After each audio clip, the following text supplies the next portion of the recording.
always be grateful sa lahat ng blessings, no matter how big, no matter how small, para talagang maging ready kayo sa pagtanggap ng mga blessings. Magiging busy kayo guys, masyado kayong busy, mga kapiksi, busy kayo sa collaboration, busy kayo sa mga meetings, busy kayo sa socialization. Ito guys, itong pagka-busy nyo sa socialization, feeling ko sa negosyo ito, or sa mga sellers, no? Kung kayo ay mga agents, seller, ahente.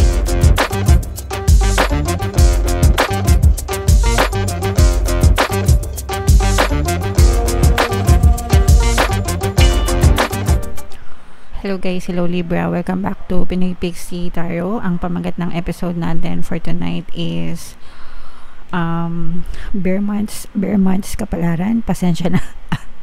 Pumipiyok yung boses ko. Bear months kapalaran guys, para ngayong September to December para sa Libra, Sun, Moon, Rising Sign, and Venus. September to December to guys, magkakaroon din tayo ng ibang reading para naman sa 4th quarter ng 2024. So, abangan nyo din yan, guys.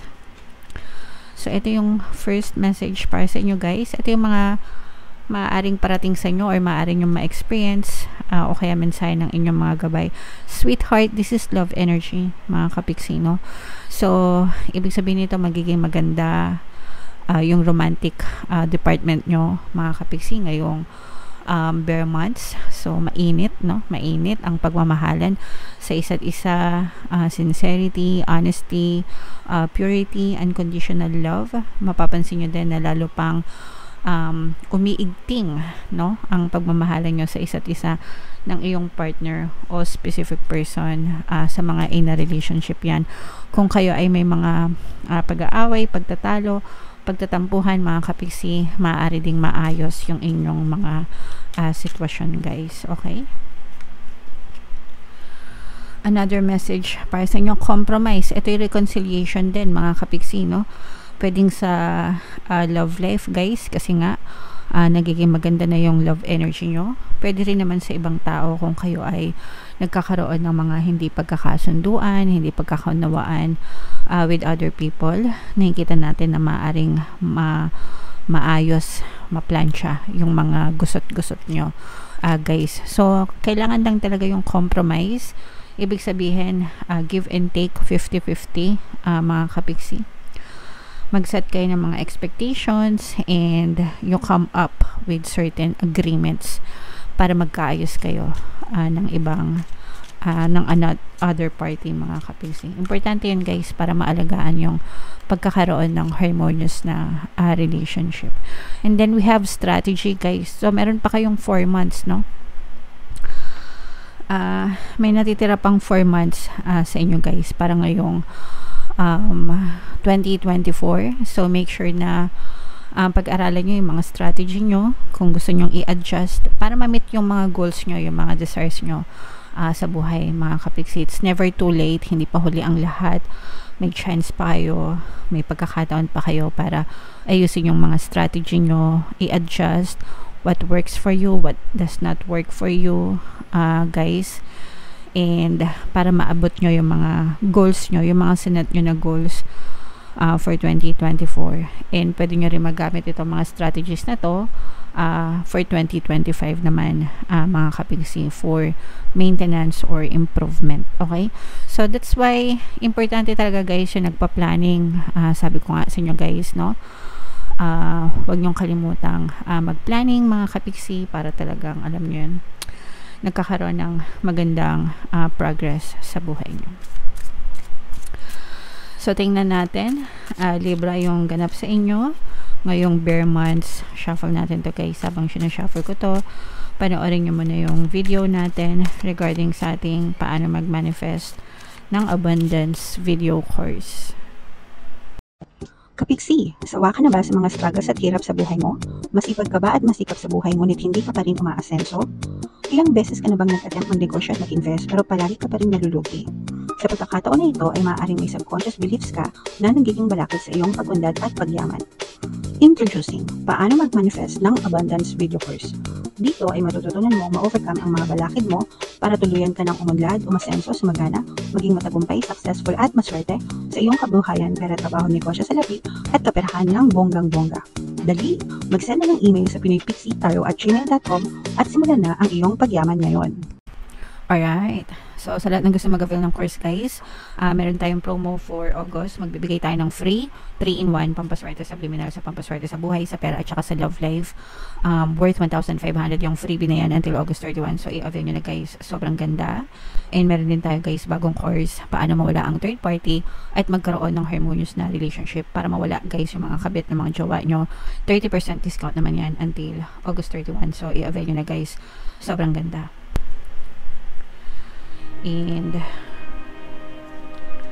so ito, guys, yeah, so ito Libra, guys, kayo ay represent ng Queen of Swords sa ating spread. Meron din tayong presence dito, guys, ng water signs sa energy, Cancer, Pisces, Scorpio. For some of you, you may be dealing with the water sign, or maaaring may water element kayo sa inyong natal chart. This is both negative and positive. Yung negative na nakikita natin, guys, is parang meron kayong mga pinagsisisihan na mga nangyari sa buhay nyo. At saka yung iba sa nyo, guys, maaari kayong magkaroon ng missed opportunity, no? Nagyayari yung mga missed opportunity kapag ka masyado kayong nakafocus, guys, sa mga negative na circumstances, hindi nyo napapansin na may mga opportunity pala sa paligid nyo because you're too focused on a specific thing, on a particular thing na negative. Okay?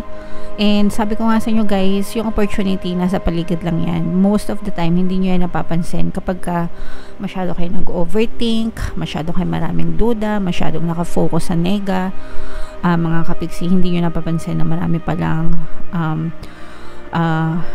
good opportunities sa paligid nyo. So, lingon-lingon kayo, guys, sa kaliwat kanan kasi baka mamaya yung mga dasal nyo, yung mga pinagpapanata nyo, sinasagot na pala ng nasa taas, pero dahil busy kayo kakamukmok, busy kayo kakareklamo, busy kayo kaka-complain sa mga problema nyo, hindi nyo napapansin na sinasagot na pala yung mga dasal nyo, guys. Okay? So, kailangan maging open-minded kayo, mga kapiksi, and maging receptive, no? Ready to receive. Pag nagdadasal kayo, guys, dapat palagi kayong receptive, ready to receive, mga kapiksi. So, palagi kayong magpasalamat para mailagay nyo yung sarili nyo sa receptive state. Always be grateful sa lahat ng blessings, no matter how big, no matter how small, para talagang maging ready kayo sa pagtanggap ng mga blessings. Magiging busy kayo, guys. Masyado kayong busy, mga kapiksi. Busy kayo sa collaboration, busy kayo sa mga meetings, busy kayo sa socialization. Ito, guys, itong pagka-busy nyo sa socialization, feeling ko sa negosyo ito, or sa mga sellers, no? Kung kayo ay mga agents, seller, ahente, yung mga nagnenegosyo, ganyan, nagtitinda, busy kayo sa pakikipag-meeting, busy kayo sa pakikipag-collaborate, busy kayo sa pakikipag-usap sa ibang tao para mag-expand yung inyong pagkakakitaan. Pwedeng busy rin kayo sa trabaho, guys, no? Pero this is more on independent, nararamdaman ko.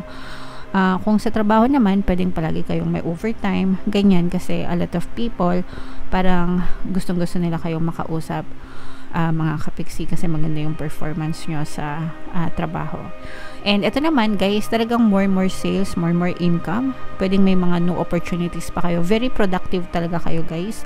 As in, wala kayong sinasayang na oras, wala kayong sinasayang na pagkakataon para kumita ng pera. And dapat lang yan talaga, guys, para wag nyong mamiss tong mga opportunity na to, kasi nga, diba, sabi ko sa inyo, yung iba baka may mamiss kayong opportunity, kaya tigilan nyo itong kakamukmok kasi baka lumipas lang itong opportunity na to. This is more on money opportunities, guys. Okay? For some of you, guys, meron ding marireveal na parang mahahayag sa inyo. This can be parang isang tao na parang malalaman mo kung totoo ba yung intention nitong tao na to or hindi towards you. Pwedeng sa kahit anong relasyon nito, guys, no? Pwedeng romantic relationship o kaya naman person na kaibigan, kakilala, ganyan. Parang mahayag sa'yo kung totoo yung intention nitong person na to or hindi, or kung lolokohin lang kayo or pinaplastic lang kayo, ganyan. So, mahayag yan sa inyo, mga kapiksi. Alright? What else? Sa relationship, mga kapiksi, no, kung kayo ay nagkakaaway, magkakaroon dito ng pagbabate, reconciliation, kagaya nga nung sinabi natin kanina dito, tsaka itong compromise. Labas ko lang. Ito, mga kapiksi. So, maaaring magkaroon dito ng acceptance, forgiveness, and maaaring gumaan yung inyong relationship dahil dito sa forgiveness and acceptance na to. Which is, dapat naman talaga guys, ganon, no? Para mapanatili yung pagkakaroon ng harmonious na relationship, kailangan talaga may pagpapatawad, pagiging compassionate, mga kapiksi. Okay? And pakinggan nyo rin guys yung ating Ho'oponopono Subliminal para makatulong sa inyo, mabawasan yung mga tinik sa dibdib nyo, kasi for some of you, maaaring nagkakaroon kayo ng mga emotional pain, mga kapiksi, habang hindi pa naaayos yung relasyon nyo. Okay? Pero magliliwanag din ito, strong water sign energy, no? Cancer, Pisces, Scorpio. Yung mga issues nyo guys sa relationship, this is more on trust issues, no? Pwedeng nagkaroon ng betrayal, kaya may trust issues. Pwedeng naloko ka na before or nagtiwala ka, pero hindi mo alam yung pagtitiwala mo, parang unti-unti ka naman palang sinaksak, no? Parang ganun mga kapiksi. So, pero again guys, ayan, no, magkakaroon yan ng forgiveness and acceptance guys. Ito guys, you will face a lot of difficulties, no? Parang marami kayong challenges, pero itong mga challenges na to, hindi kayo nag-iisa.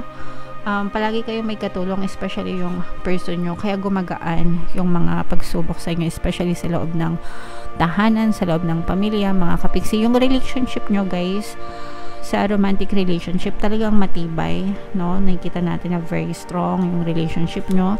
Kung may mga problema kayo, again, maaayos yan. Pero yung overall na romantic energy nyo guys, matibay, malakas, very strong. Pwedeng pang forever ito, mga kapiksi. Okay? And kayo mismo dalawa yung nagtutulungan para malampasan nyo yung mga challenges, mga problema. Parang hindi kayo nag-aapakan, kundi nagdadamayan, mga kapiksi, para mapagaan yung mga problema, mga challenges sa buhay. Okay?